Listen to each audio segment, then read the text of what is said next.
definitely. I've been thinking a lot about this lately as we've hit the 1 year anniversary of COVID not too long ago. And I think what's really stood out for me is the high highs and the low lows that have been involved in this experience. And I have to say we've been lucky in so many ways and have been shielded from, I think, the worst of COVID. But in my profession as a clinician, someone working in a hospital, that was definitely a big transition reflecting on my year. And so thinking all the way back to February of 2020, when we first started hearing rumors of COVID in Asia and what that might mean for the US.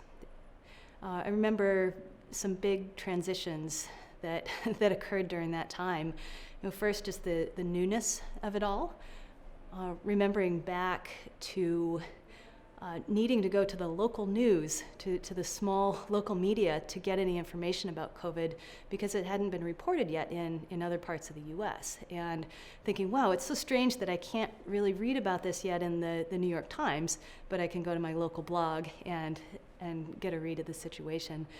And so as a healthcare provider, trying to adapt to that, trying to anticipate what that would mean for my team in the hospital, trying to figure out what that might mean for our patients and how we might meet their needs through in the midst of this huge looming crisis, and just watching that kind of play out in slow motion without there being a clear national plan. So that was my first impression of COVID. In our house, we had everything shut down for a little while. So I continued work got busier than ever. For my partner, who's a musician, though, everything just stopped one day. The gigs one day, and then the plug was pulled on everything shortly thereafter.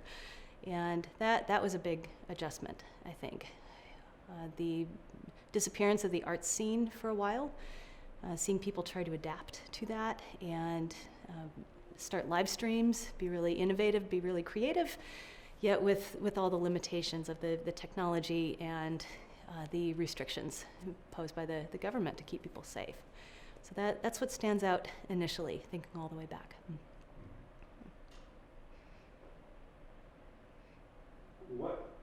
What are some of the most profound struggles that you've seen others dealing with? That's a great question. I think as a healthcare provider, seeing people try to manage this at the same time as they're trying to manage other struggles in their lives. So people managing PTSD or chronic pain or severe depression, interwoven with all of the COVID-related difficulties. So how am I going to provide childcare? How am I going to put food on the table? How am I going to go to work, given all these competing demands? And just really seeing an exacerbation of all of that. Mental health concerns getting worse, life situations getting worse, and having people just really struggling to meet the needs of daily life, being really, really down. I think in the world, what I saw most in my work in photojournalism was around the social justice movement and the racial justice movement in particular, and seeing people try to demonstrate with COVID in the background. How do you get a big group of people together to fight against injustice when you have to stand 6 feet apart? How do you yell together in a group when it's not safe to do so? How do you get your voice heard without putting others at risk? So I think those were some of the struggles that really stood out to me in particular. What are some of the positives that you think might have come from this that, and will we carry these into the future, or we go back to the old way, or what do you anticipate? Yeah, I think some of the positives for people that I have worked with individually have been choosing this time of strife, to take on a really hard personal change. So in thinking about my work with patients, with clients, watching people decide to revisit that old trauma from Vietnam, for example, in the middle of all of this, using that time being at home to be able to complete mental health treatment, something that they might not have considered but had this opportunity to do. And that's been really rewarding, seeing people to make those changes. Also, professionally, I think one thing that will stay around is this transition to healthcare being provided by telehealth. That was certainly a big focus of my work as a telehealth provider, to be able to bring that care to people in their homes, and very, very suddenly converting a whole program to telehealth from in person in a very short amount of time. So I'm really proud of what our team was able to do in that way, to keep things going for people during this time. I think personally, some of the biggest positives I've seen have been a chance to reflect a little, to focus inward, to reflect on the value of friends and family, what it means to be connected or disconnected during this time, and being able to take forward the lessons from that, the importance of staying connected with family, of those phone calls, those Zoom calls, and not neglecting that, because that could change in a pretty short amount of time.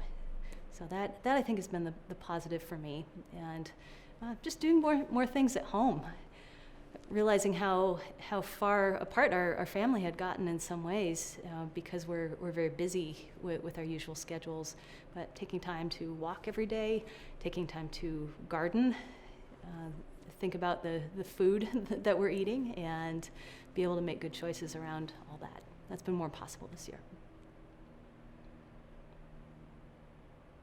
I have young adults at home, and obviously there are a lot of young people going to high school and middle school and elementary school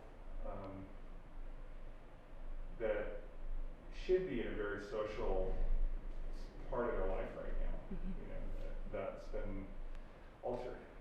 What do you think the short and long-term effects of that might be for that segment of the population? Yeah, I will say, I don't have kids at home, but I certainly have nieces and nephews, and I think in the short term there will be a lot of adjustment.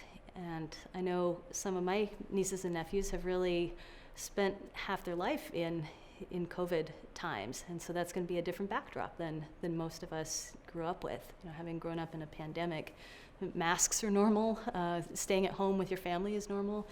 It's pretty different.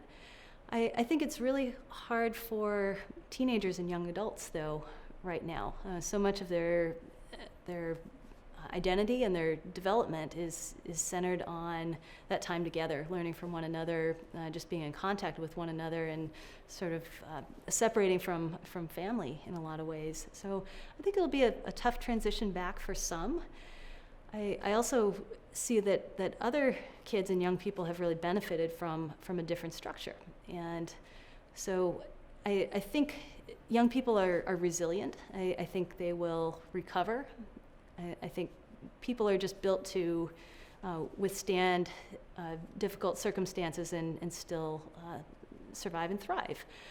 But I think it is a chance for systems to consider how we might better meet the needs of everybody.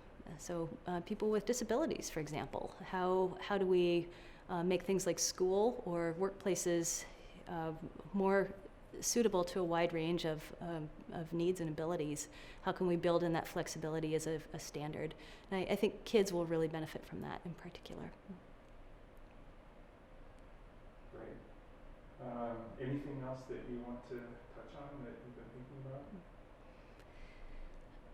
I think for me, I just can't wait for enough people to be vaccinated that we can go back to live music and live arts. That's something I've really, really missed this year, and I hope it doesn't happen too soon. I think it's really important for it to be done safely, but I know as a Seattleite and also someone involved in those communities that is such a big part of the culture of Seattle. So I can't wait for it to come back.